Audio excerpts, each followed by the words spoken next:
అందరికీ నమస్కారం. ఆంధ్రప్రదేశ్లో మినహా వేరే ఏ రాష్ట్రంలో లేని వాలంటీర్ వ్యవస్థపై ఇప్పటికే ఎన్నో విశ్లేషణలు, విమర్శలను చూశాం.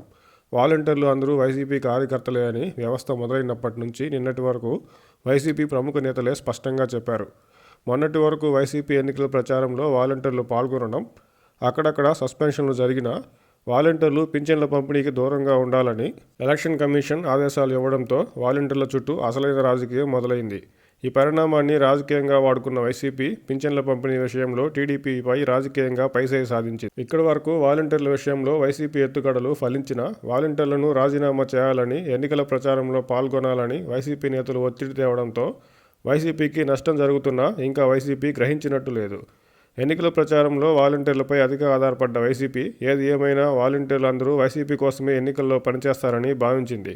వైసీపీ ఆశించినట్టే ప్రచారంలో మొదట్లో సహకరించిన వాలంటీర్లు వారిచే రాజీనామాలు చేయించడంతో చాలా చోట్ల వాలంటీర్లు తమ దారి వారు చూసుకుంటున్నారు.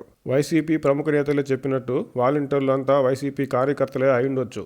కానీ వారు వైసీపీ నాయకులు కాదని వైసీపీ గ్రహించకపోవడంతోనే వైసీపీకి నష్టం జరుగుతుంది. వాలంటీర్ హోదా 5,000 గౌరవ వేతనం ఉండడంతో వైసీపీ నేతల చుట్టూ తిరిగిన వాలంటీర్లు రాజీనామా తర్వాత కొందరు మాత్రం వైసీపీకి హ్యాండ్ ఇచ్చి స్థానిక రాజకీయ పరిస్థితులు, ఏ పార్టీ గెలిచే అవకాశాలు ఉన్నాయో చూసుకొని స్థానిక పరిస్థితులను బట్టి నిర్ణయాలు తీసుకుంటున్నారు. ముఖ్యంగా టీడీపీ అభ్యర్థులు గెలుస్తారని నమ్మకం ఉన్న చోట స్థానిక వైసీపీ నేతలు టీడీపీలో చేరిపోతుండడం చూస్తూనే ఉన్నాం.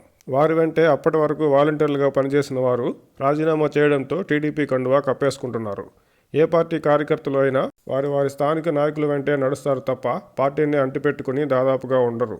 వైసీపీ నేతలు వాలంటీర్లను రాజీనామా చేయించడంతో గౌరవ వేతనం 5,000 కూడా వచ్చే అవకాశం లేకపోవడం, ఇక ఏమాత్రం ఆలోచన చేయకుండా ఆయా గ్రామాల్లో స్థానిక వైసీపీ నేతలు టీడీపీలో చేరే సమయంలో వీరు కూడా వైసీపీని వీడుతున్నారు. అందుకు తాజా ఉదాహరణ నెల్లూరు జిల్లా కోవూరు నియోజకవర్గంలో దాదాపు 40 మంది వాలంటీర్లు రాజీనామాల అనంతరం టీడీపీలో చేరడమే. ఇప్పటికైనా వాలంటీర్లను రాజీనామా చేయాలని ఒత్తిడి చేయకుండా వాలంటీర్ల రాజీనామా అనంతరం క్షేత్రస్థాయి రాజకీయ మార్పులను వైసీపీ గ్రహించకపోతే వాలంటీర్ల రాజీనామాలతో వైసీపీకి నష్టం తప్పదు.